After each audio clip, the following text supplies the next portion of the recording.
Well, thank you, everybody. I'm really excited to be moderating this panel.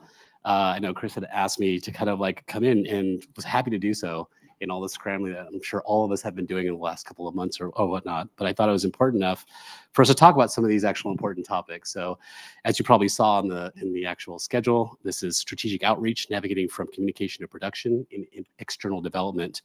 And just a little bit of a brief overview before I turn it over to the introductions to our wonderful panelists here. A couple of things that I put down here, but I'll just summarize it by saying that one of the things that this panel is about communicating with external development teams. We know that there's several best practices that can enhance collaboration and productivity. By implementing the best practices, organizations can foster a collaborative working relationship, promote knowledge sharing, and ultimately achieve successful outcomes in their engagements with external development teams. So we're going to get into a lot of that in this particular panel discussion. Okay. So I wanted to start off first by introducing, I think we're going to go right from the end and come back this way, putting you on the spot a little bit. Is this working? Okay. Yes. Hi, I'm Stephanie, and I'm a senior outsource manager at Epic Games. Hi, my name is Elina Seppälä, or everybody usually calls me Elli, and I'm the executive producer at Nitro Games. Hi, I'm Torres. I am the co-founder of Mafia. And my name is Guillaume. I'm key account manager at Virtuos. Excellent. Excellent. So we're going to jump right in, and it's going to be about, I think what we're doing, Chris, is we're going to do about 30 minutes or so, and then we're going to have 50 minutes of Q&A at the end. So I'm not going to get to all my questions, and we're going to see how this shakes out, but I don't have a real plan. We'll see how the whole thing kind of goes. But I do have my go-to questions to start off with. So I'll start off with my very first question here, which is, and this is, I've oriented this for both sides of the equation, both clients and vendor facing. What are the key steps in selecting a vendor or client to ensure success? Anyone can start. Sure. You reordered these. I was expecting a different question first. For Surprise. For us, it'll of course have a lot to do with what we're looking for in terms of what our disciplines need. So it's really going to be about their portfolio. I'm sorry that I feel like my answers are going to be quite obvious, but portfolio, ability to scale. Epic is quite large and we're getting bigger. And so, we need to make sure that our clients or our vendors are able to scale with us as the project scales. And one of the other big things, which I think was shown in the insights, is security. That's something that we really have to pay attention to. Because it's great if you have an excellent portfolio and you have the scale, you've got, competitive rates, but if you don't have the security required to work with us, then it's going to be a no-go immediately. Yeah. Excellent. Thank you. Oh, sure. I guess I can speak from the vendor side. For us, I mean, we're looking for fit primarily. With a company of our size, small to medium companies, it's really important that we have an opportunity for long-term engagement because there is a very large investment on our side just to get a project up and running. So typically it'll take us anywhere from 3 to 6 months for a project to become profitable. So making sure that we choose the right partner is quite critical. And so I'm sure different vendors will have different criteria as well. I think it really also depends on the size of the company as well. Maybe some of those issues may be less important for a larger studio, but for a studio of our size, which is around 150, that is one of the things that we do consider. Just to build on what you already said, I would maybe comment about the scalability. What I think nowadays is a big challenge that how do you scale with quality? That when you really need to scale quickly, how do you make sure that the vendor or the partner can meet up the quality requirements for all the staff that they are providing for you, for example? And I think reviewing and understanding that in depth is becoming more and more important. And yeah, I'll concur with what Walter said. We are a little bit larger, closing 4,000 people, so we would need filler project as well. So it doesn't have, not all projects have to be 5 years long and 50 people. And And we would justify the investment even on smaller project into the hope of this will turn into something bigger later. If it's not right after, it can be a year later, 2 years later. For us, it would be more about flagging clients that are potentially at risk. So if I receive a request coming from a Gmail address, it's a red flag. There is no website, there is no phone number. It's, hey, can you give us a quote on that? It's like, no. What do you want? If you can't express what you want, I can tell you what you need. So there will be that. And we had a period of time that was during my Glassec days where we were very, very careful when it was coming to crypto. NFT companies trying to make games, offering to pay in Ethereum. Like, no, I need hard cold cash, sorry. And the last thing would be if we identify projects that would be too sensitive, like strong sexual content, porn games, or extremely religious games, we would be very, very careful approaching these kind of projects. You reminded me of something also, Ellie, that depending on scale, we're also going to be looking at the way your team operates internally and whether or not that's going to match the way that our team operates, and can we make those two work together. At our company, it's very common for us to integrate teams directly into our pipeline. And so we have to make sure that you're set up to be able to do that with us. And not only that, but depending on the size of the partnership, and a lot of times we kind of know whether or not we're going to need to scale, but do you have the ability to sort of manage your team and develop training internally over time? We've already been talking a lot during this conference about how we can sort of help our vendors to be more autonomous. And that's something that we're looking at is, do you have the ability to be autonomous when the time comes? Maybe that's now, maybe that's in the future, but how are you set up to be able to support us in that way? Just to comment quickly on that, I think you're touching a very important point. What we see is that there are big cultural differences, for example, in the leadership style when it comes to the partners. And we tend to make sure that our partners, for example, have a similar leadership style than what we have. We're very transparent, very open, very democratic in a sense that everybody can challenge everyone regardless of their title or background or years of experience, for example.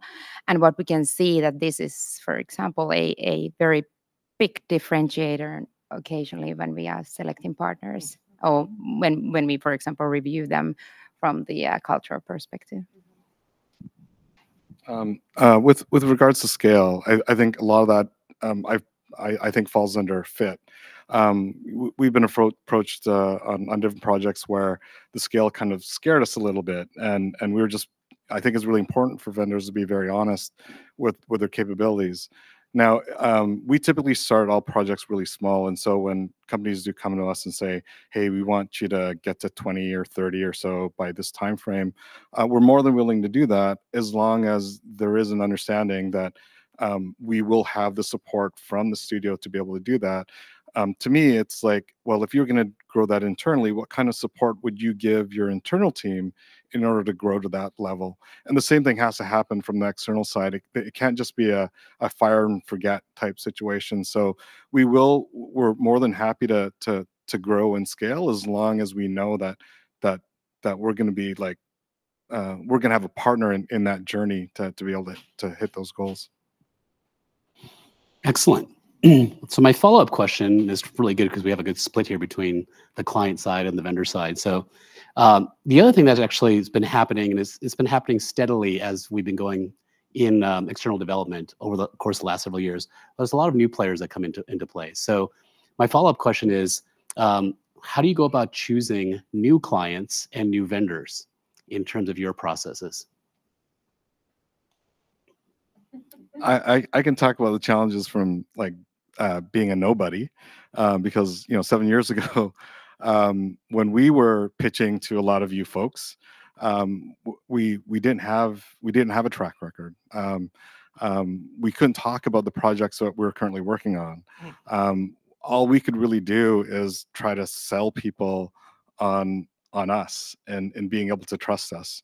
And what we found is that it never happened overnight. It was over, in some cases, 3 years of meeting at XDS and them showing that, hey, we're still around, we're still honest with what we can and can't do. And but yeah, it's not easy if you don't have anything that you can show. So it'd be interesting to hear, like, on the developer side, like, how do you trust somebody, because you are getting into a relationship with somebody that potentially may not have a track record yet. I like that you're all looking at me. I think in the past, the places I've worked, we've relied a lot on recommendations from people that have already worked with vendors. That is a really, really quick one, and I think that's pretty common. And then, to be honest with you, events like this have been very helpful, in particular, especially XDS. What doesn't work for me, and it's not because I don't care, but is the emails, the cold call emails and the LinkedIn messages, which I understand are sometimes the only way that you can reach out to someone. But most of the time we have zero bandwidth to follow up on those things. And so it's not because the interest isn't there. We just don't have the time. And so I'm 100% sure I've got several messages on my LinkedIn and on the GDC Connect app for meeting new vendors this week, which I would really like to do. I just know that I just didn't have the time. And so that's unfortunately an area that is not going to get as much success as I think people are hoping that it will. But when we are looking, obviously we're going to be looking online, we're in word of mouth. And what we really want to see is what you're really, really good at. Because a lot of the requests that we see will jump onto the website to look at the portfolio, and it is super hard to navigate. Or you only have a couple of examples, which I know is a challenge, in which case, let's get on a call and talk about what you may or may not be able to show. But if I can't find what I'm looking for, and it's easy to navigate, it's almost immediately like, okay, I don't have time for this. I have to jump to the next thing. And just one small anecdote, sometimes it is just like you happen across a vendor who you can see they're just really good at this one thing. And at my previous studio, that was the case, that we found a vendor. And to be honest, I don't remember how we found them. But we saw that there was one thing they were really good at, and they were very clear. They do only this kind of character work. They absolutely do not do anything else. So if that's what you want, we're not your studio. And it ended up turning great. And we ended up scaling them. They were used at other projects within the company. And so personally, I love to try to take a chance on the smaller studios. But a lot of times some of that also depends on the people above me who pay me to make these decisions and who are not necessarily on board to try new things. There's a lot of risk there that we can't always convince our leadership to invest in. One of the challenges that I've faced is that when we build teams, we would actually try to, or what we call them is bold and smart teams. We take quite a lot of risk when building them due to the fact that we believe that through the risk, we also get outcomes that we won't be able to create otherwise. This, however, requires a lot of work from our small team to really navigate the background, the expertise, the mindset, and everything that comes with the new candidates. However, what we've seen is that if we pay a lot of attention on the selection process and on the onboarding, it will pay off. So far, I have to knock on wood, we haven't actually had any misses on that one. But I would probably say to the smaller companies or businesses, or whether it's a single artist or whoever who's doing their work alone, that try to differentiate yourself when you send those messages. Because as you very well put it, the never-ending stream of different types of LinkedIn messages, emails, and everything, you just don't have the time to even open those. And that's a really shame because, for example, a company like ours, where we really would like to find those different types of players or different type of developers or people in general who have the correct mindset, it is very difficult to kind of get those names out from that big mass that is just keeps on coming. Excellent. Thank you so much. I'm going to transition a little bit here to the next question. It was touched upon a little bit earlier. Stephanie had mentioned it. Best practices about security and secure measures for actual vendors from a client perspective. How important is this for you when you're deciding on your external development partners? And what is the actual premium you put on security measures for vendor management? I feel like I'm not super prepared to answer this question. I mean, the bottom line is that we absolutely cannot do work with a vendor unless they meet our security requirements, period. If there's ever a chance they're going to be within our in our perforce and any of our streams and our engine, they absolutely have to pass an infosec check through our infosec team to establish whether or not we can work with them. So I mean, it almost comes first, because if the work can be amazing, but if you can't meet our security requirements and the way that we work, then it doesn't matter. You know, there are a number of vendors that we're interested in working with that right now we just can't. Our security is not set up in a way that will allow us to do that yet, and it's something that we're working on. And it's nothing against those vendors at all, because they do have excellent work. But until the security concerns have been addressed, we have to find other solutions. What was the second half of your question again? It's mostly in what premium you put on that for the actual vendor partners. Like, what do you think that they should? What do you feel like they should actually be investing in in terms of like security measures and protocols and things like that? I'm definitely the wrong person to answer that question. In terms of security, it's really a cost of entry. Like there's no negotiation about it. Even when we were starting off and we're a small team of 20, it didn't matter. So that was the one area that we couldn't scrimp on. Luckily, once you go through one due diligence process from, insert name of big studio here, the subsequent ones just become easier because you're mostly looking for the same thing. But that first one, wow, it was tough. It was tough. It's getting tougher. We've seen the leaks. It is what it is, but it reflects on partners, obviously. And it's normal. And we had this chat with Ash when we prepped, and most large companies out there treat this extremely seriously.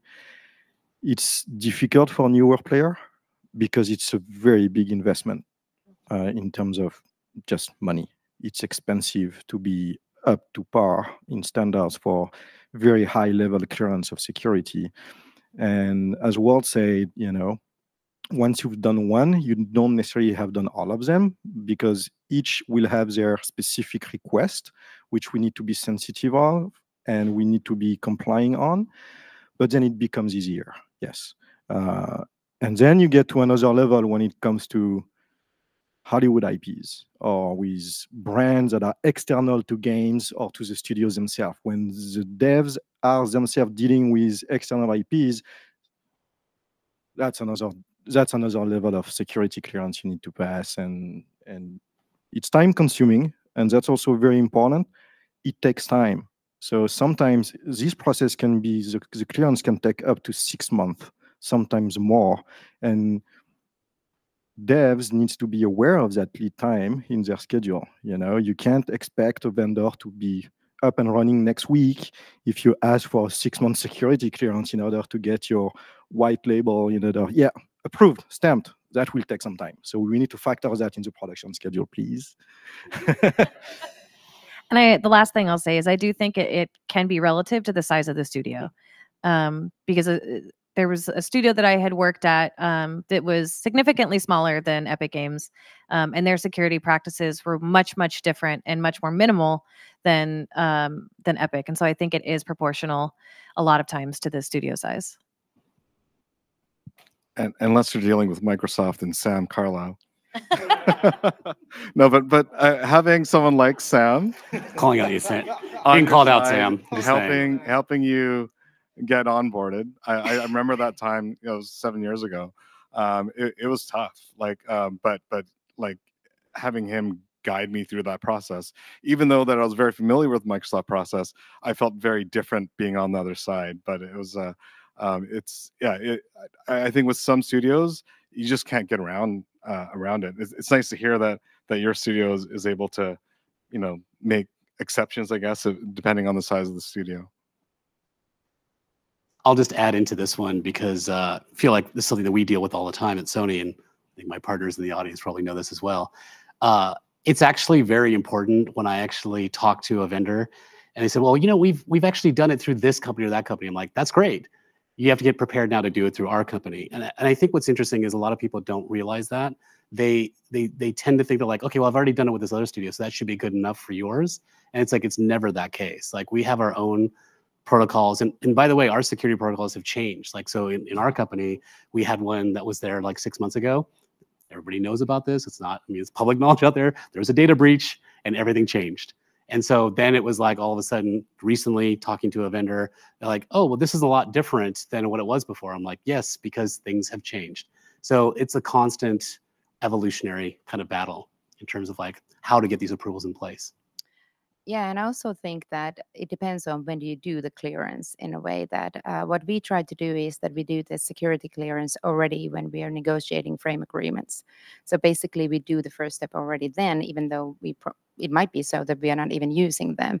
But that's like the primary step that they need to anyway make, or they need to qualify in order to make it to the next step. And I think that also speeds up the process, but it's also transparent towards the partners, that we are very open about that this is how it's going to be. These are the requirements at this stage. These are the ones that you need to then go through if we go forward with kind of getting people from, for example, from your company. Mm-hmm. Excellent. Okay, I'm going to transition to another question that I have here. So this is a little bit of a sidestep, getting into kind of like production itself. What are some of the essential elements that clients should include? And this is actually meant for both clients and vendors. What are some of the essential elements that clients should include in their request for proposals to ensure a successful vendor selection process? All right, let's go. Visibility on production. Very often, we are given very clear and very complete information about the test or the pilot without necessarily knowing what's happening next.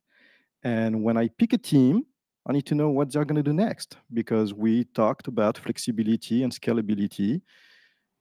Can I deliver this test? Yes. Can I grow 50 people? Maybe not. So why would I do a test if I cannot scale behind? And that's going to be a waste of time for everyone. Budget. What's your budget? You know our price. How much are you ready to pay for that? Can we get a line right off the bat? If not, how do we go around it? Can we talk? Is there a common ground, or is it just, let's part ways now, we will never find a common ground? Schedule, obviously, and then benchmark, technical specifications, point of contact. Who are we dealing with?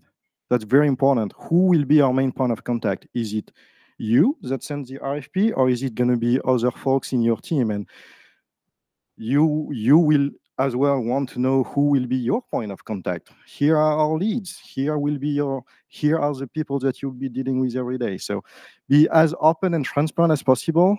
It's not a hiding game. It's not a guessing game. The more we put on the table, the more accurate we will be able to answer your needs. What are your needs? Do you know what you want? Do you know how we can help you?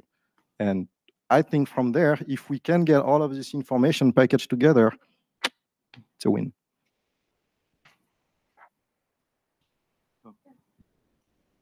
I think in terms of understanding what happens after that RFP is really important. There's some pilot tests that we don't take, primarily because we know that, well, that doesn't really match our ability to kind of hit some of those goals. But equally important to us is making sure that we have support on that side. Depending on how the level of project is integrated, like if we're working directly in Engine, I would also expect to see a lot of support on that other side. Who's going to be our advocate? Who's going to be providing that feedback? Who's going to be providing that training? If it's going to be a long-term project where it's like it's more than a year, 2 years, when are you sending somebody over to our studio to do on-site training? Or when can we send people over there to do training? I think it's unreasonable to expect a vendor to say, hey, yeah, we want you to grow to 30 people, but not provide the same level of support that you would for an internal art team. So a lot of that is really just the best practices is really like, what are you doing internally? Try to mirror that for the external company. But it obviously depends on the level of the kind of work that you're doing with them, right? So not all engagements require the same level of support and integration. Good comments. Not that much to add, but maybe a few specific ones. First, obviously, the elephant in the room. So the usage of AI and how does the client approach that issue in generally, whether they have policies on that or whether they have some sort of a restrictions, for example. To be very transparent on this, I think it's extremely important. So that's why I think that it should be addressed as soon as possible. And when it comes to the production pipeline, I think that here you can see various ways of handling it. So I would again encourage to be very transparent, open, tell where there is room for negotiation. For example, in case of delays, if there are no room for negotiation, then that should be very specifically stated already in the beginning. And then as a very specific final comment, what I've found useful is that it's very important also to understand the KPIs, how the client is measured. It's not necessarily put into any agreement or state of work or whatever, but it gives you as a partner, it gives you a totally different approach on the project when you know that how your client is measured and what are the KPIs for them. I think when we're preparing RFPs, for us, what we want to make sure that we're including is clear examples of the work, very, very clear deliverables. And that includes not just what we're asking you to do, but the timeline that we want to do it in. This is the estimated timeline. These things should take for you to accomplish this. And what we're really looking to see too is a clear outline of what that scalability might look like if it's required, the team sizes that you have, what your strategy is around working with teams that are in multiple countries. How do you handle that? We want to understand the way that you work, so that our production teams are as informed as possible about the way that you work and the way that you operate, in addition to providing a test, a paid test in my preference. There are probably some folks in legal that might not want that, but I prefer a paid test. And making sure that what you are signing up for is clear to you. I don't know that the client and service provider can always agree on all of the information that will be shared in the RFPs for multiple reasons. But I think we're aligned on a lot of the big ones. Excellent. So Ellie, you had mentioned the big topic. Obviously, it was in the presentation this morning. Let's talk a little bit about AI, shall we? So obviously, there's legislation that hasn't been passed yet. We're still waiting for a lot of this. There's various kind of elements when it comes to AI. You have stability diffusion. You have certain models that are out there. I'm just curious on both the client and the vendor side of things. What is your positioning when do you add this already as language into your contracts when you're actually doing this with your particular vendor partners? And if on the vendor side, are you utilizing AI? How much are you actually disclosing? Is it integrated through all of your teams, or is it done as a special research and development division of your company? Just curious, because it's becoming a bigger and bigger kind of modality that's coming up as we go further along with this technology coming into play. I think I have two people here on my team that can tell me if I'm wrong. I don't think that we have anything written in yet. It's possible that we do. But I do know that our guidelines for our company in particular are that it is AI is not allowed in any of our partnerships as it relates to art. Epic is known for Fortnite. It is a very, very specific art style that has been established over many years, and so we don't take any chances as far as AI is concerned for any content production. Yeah, I need to echo with that art and stuff that has a very strong copyright connection, that is obviously out of the table. But I presume, and I was a little bit like surprised to see the outcome in the survey, what was shown in the beginning of this event, that so little of the responded said that they are utilizing AI. Because if you think about the back end side, I'm not a tech person or programmer, but I do know, and based on the experience when discussing with different partners and companies in general, that, for example, utilizing AI on the back end side, that is quite normal, I would say. So that's why, for example, that response was quite surprising, at least for myself. We don't have specific clauses in the agreements, but we are very wary. For example, if we have partners in connection to art, for example, that there we are very specific of the requirements that we have. We are also very specific on the audit trail and the kind of screening of the final products, what they're doing, that we know how they've been done, and we can always then explain and open up that process fully if somebody requires that. For us, we primarily follow the lead of our clients. Two of our clients actually have put it in agreements, they've updated their master services agreement, so it's right in there saying that we should not utilize it. If our clients want to experiment, we'll do that. I think the most important part is really transparency. Like, we never want to do anything that surprises our client. So if it is something that we're gonna we may want to alter, like the workflow or whatever, then that's something that we're going to be working directly with our client to come up with. Guillaume? Out of 62% do not answer. No, we are using AI. We are looking into AI. We have an R&D team focusing on AI.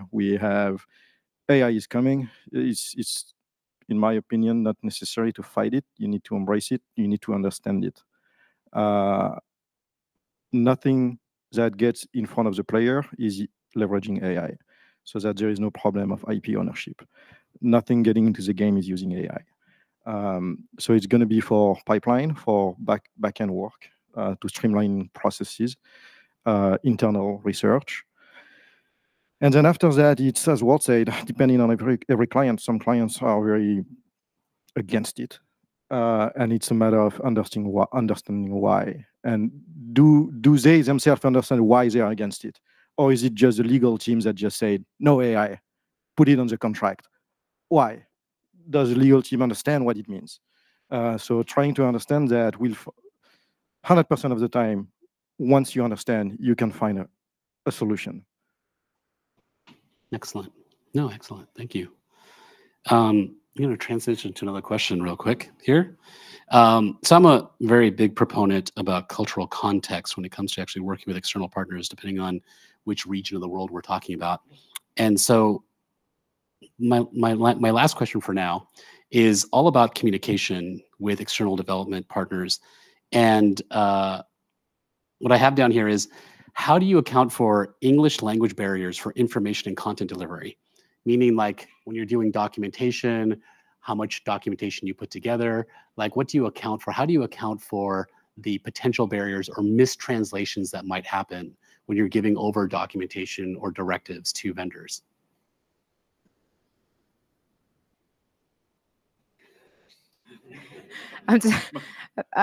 Maybe this is a stupid comment, and my apologies for that, but kind of we don't really have any partners or people working in the teams who don't like you, who don't have sufficient level of English. It's just a no-go. We have all the teams are so international. So, and like I said, that we try to build smart and bold teams. So it's extremely important that all the team members understand constantly where we're heading, what we're doing, what's the ambition level, and they need to be active participants. You can't piggyback and just sit there and do your own thing. Even if you would be a junior programmer, we expect you to be active and take lead.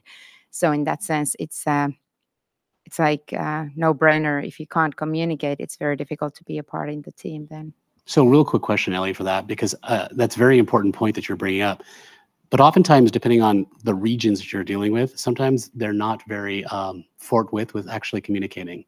Like they're very passive, or they don't speak up necessarily. I come from Finland. That's like rural. So what do you mean? No, I'm not talking about on your side. I'm talking about from the vendor side. So like, so oftentimes, depending on, this often happens in Asia, where there's a lot of silence. You'll be on a call. I've had this many times where there's a lot of silence, and sometimes that can be construed for, okay, I guess if you're not going to say anything, you're going to basically, you're agreeing with everything I'm saying, which isn't necessarily the case. And I'm just curious to know, have you dealt with that? Has that come up? And how do you actually deal with those kind of scenarios? Yes and no. Basically, what I would probably start with the fact that when we select our partners, we are quite open about the working culture, as I mentioned already, that we expect people to be active. We expect them to take ownership.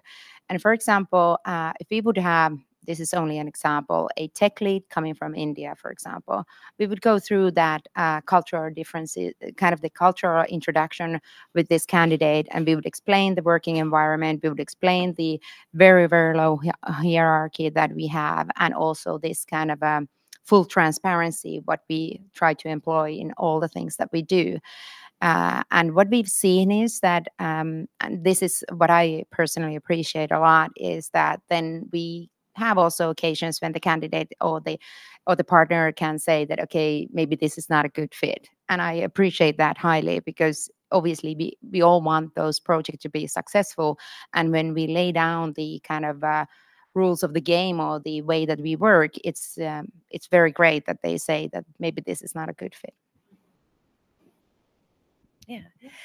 I would say that it's quite similar for us. Usually the bigger deal is making sure that there is, 1 or 2 points of contact on the vendor team that do speak English quite well and who are able to clearly share feedback or information that we have. And I ask the discipline teams as we're working with the different disciplines that we staff up for, that is a question that we ask them, which is how integrated are they going to be? Are you going to be speaking directly with the artists? Or are you going to be speaking only with the producer or project manager? Because that will change the answer to the question. And, we are honest about that with our vendors. And, we recently had a really successful, it's still ongoing partnership with a vendor where a lot of their resources are not located in North America. And they were able to provide North American contact points, in art direction and production who, I have had experiences with that where it was not successful. And I've had very positive ones like the one we have now. And that vendor worked really hard to make sure that they were set up internally to be able to have the right communication happening across their different studios. The only other thing I'll say too is that, we're fortunate enough to have, we have Epic Games Brazil, we have Epic Games China. And so as we continue to staff up in some of those other locations, we're starting to leverage some of those other studios more often to be able to have direct communication with the studios that are located near them where they aren't going to have that language barrier, and sort of building up those studios to be more autonomous. Excellent. So in our studio, all of our artists speak English, but I think what Harish is talking about is that some of the cultural differences that that can lead to some of those challenges. So even though we're going English to English, there's still some translation that's needed to be able to let our artists know what the client is actually saying. Like our client could say, okay, it's okay. Like clearly that's not okay. But our artists will say, oh, you said it's okay. So I'm just gonna, we're good. So in order to break those barriers down, I think a lot of it just comes down to time and patience and being able to create that relationship. I think in some cultures it just takes a little bit longer to build that level of trust. A lot of our artists are it's still a second language for them, so they're not as confident to be able to communicate. So it just takes a bit of time. When we work with Chinese or Japanese clients, I think that's where it becomes really challenging because English isn't necessarily the primary way to communicate with them, and so we typically have to try to get bilingual producers to kind of help translate. But there's also additional cultural barriers there to kind of address. Just commenting quickly that what we also try to do very strongly is to support the product leads or the project leads in their leadership skills, that they would be able to encourage those individuals who are not necessarily so brave, for example, using English to express their views. And we've got actually very good results out of this, that we are that we push our product leads to be more active on the leadership side, not only looking at that the project itself goes forward in accordance with the timetable and budget and everything, but more that they are able to get out of the individual, get the best out of each individual in the team. And that requires a lot of leadership support for those product leads, because usually they are quite limited from the experience perspective. They might have a long experience in leading a project per se, but they do not have that leadership skill set yet. And therefore we found like very beneficial to support them in this, so that they can then also make sure that each and every individual in the team is, for example, brave enough to express their views and experiences as they go along. I think as time passes by, it's becoming less and less of an issue, because there is this internationalization, especially in Southeast Asia, where English is becoming more and more common.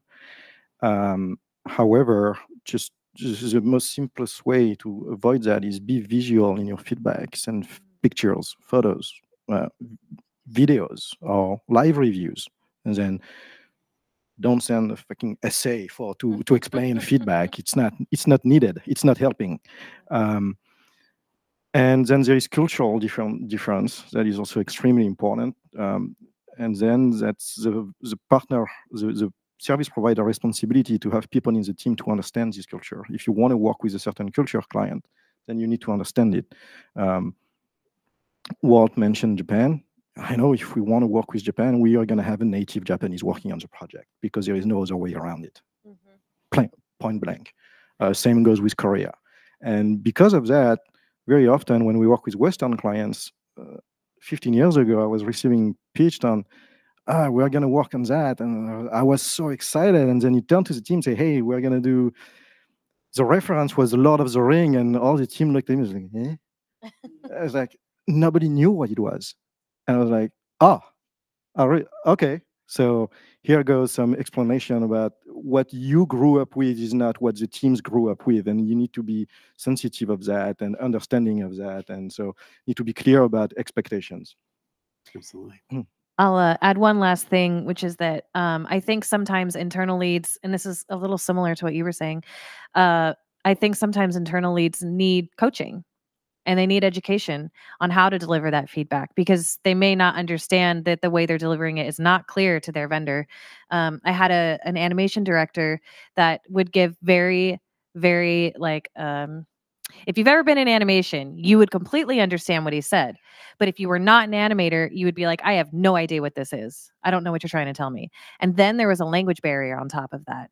And so we had to do a lot of training with him to help him clarify his feedback and keep it simple, no essays, keep it simple and concise, and provide visual reference and visual feedback to get his point across, because he wasn't getting what he was asking for and he was getting frustrated. And it's because he wasn't bending to be able to provide the type of feedback the vendor would be receptive to.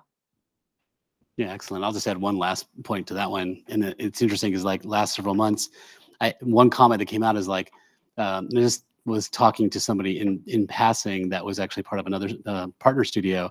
They're like, we got these like technical documents. There's like a lot of English in it. that's that's the point that it's too much.